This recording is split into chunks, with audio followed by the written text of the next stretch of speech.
Police या सेना में कोई स्पेशल सेल बनाने का ख्याल तभी आता है जब कोई विशेष खतरा बेहद गंभीर हो जाए।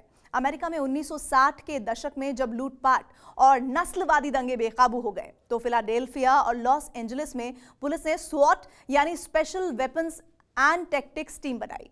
उसी तर्ज पर 1990 में मुंबई पुलिस ने गैंग वॉर से निपटने के लिए एटीएस यानी एंटी टेररिस्ट स्क्वाड के नाम से अलग टीम बनाई।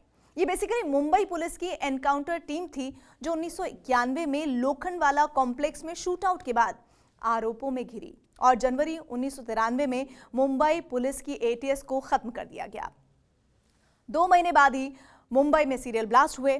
मुंबई पर यह पहला आतंकी हमला था जिसके बाद एटीएस को फिर से जिंदा किया गया। आतंक का खतरा जैसे जैसे बढ़ता गया दूसरे राज्यों को भी एटीएस की जरूरत महसूस होने लगी।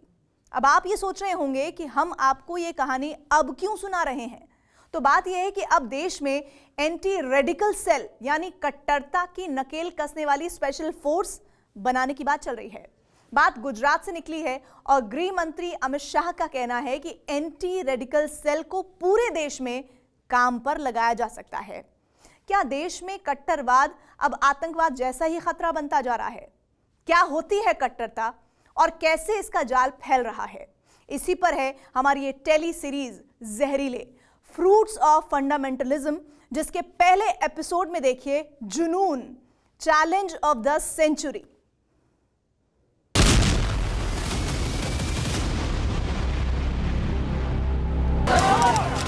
15 अगस्त 2021 काबुल, अफगानिस्तान। काबुल की सड़कों पर कोहराम मचा था।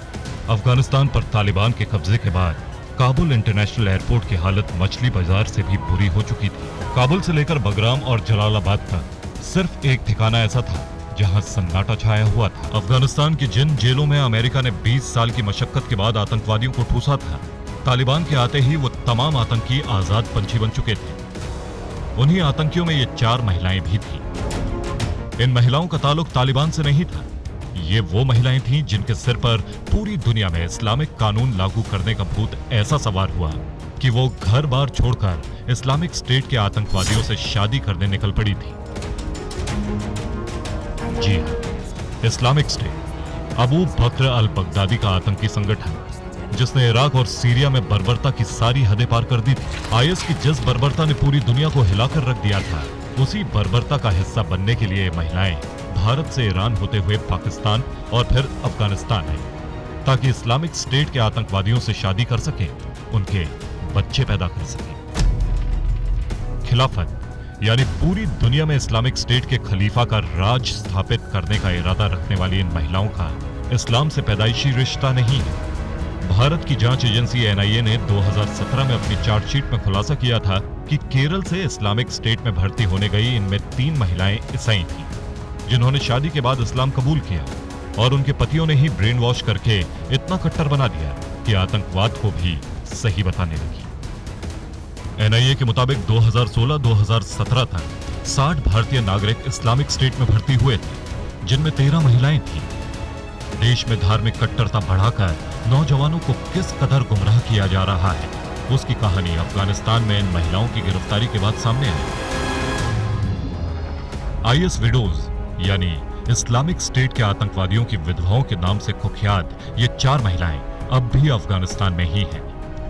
उन्हें भारत वापस लाने में भी खतरा है कि कहीं वो कट्टरता का संक्रमण और दूसरों के दिलो दिमाग में भी आतंकवाद का जहर भरने लगी तो क्या होगा। कट्टरता का शिकार होकर इस्लामिक स्टेट में भर्ती होने वाली महिलाओं की खबर ठंडी भी नहीं पड़ी थी कि देश में कट्टरवाद की नई आग भड़क उठी। नागरिकता संशोधन कानून के खिलाफ आंदोलन के नाम पर देश में जहां जहां माहौल बिगड़ा, वहां एक ही संगठन का नाम गूंजा, पॉपुलर फ्रंट ऑफ इंडिया।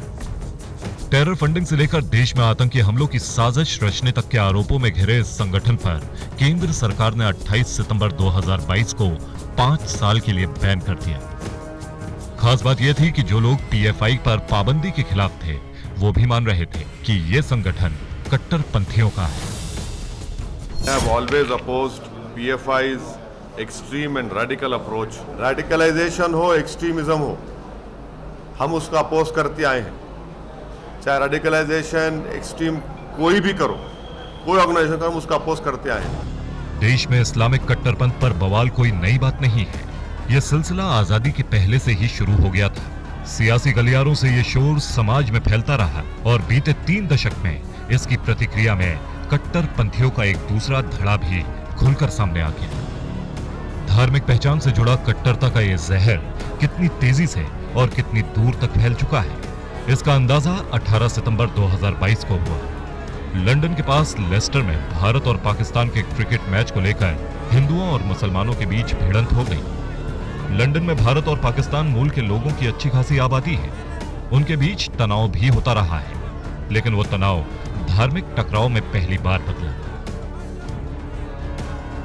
एक के बाद एक कट्टरवाद की इन घटनाओं से सरकार भी चिंता में पड़ गई। धार्मिक आधार पर देश का बंटवारा होने के 75 साल बाद ऐसी नौबत आ गई कि सरकार को एंटी रेडिकल सेल यानी कट्टरता विरोधी सेल बनाने के बारे में सोचना पड़ा।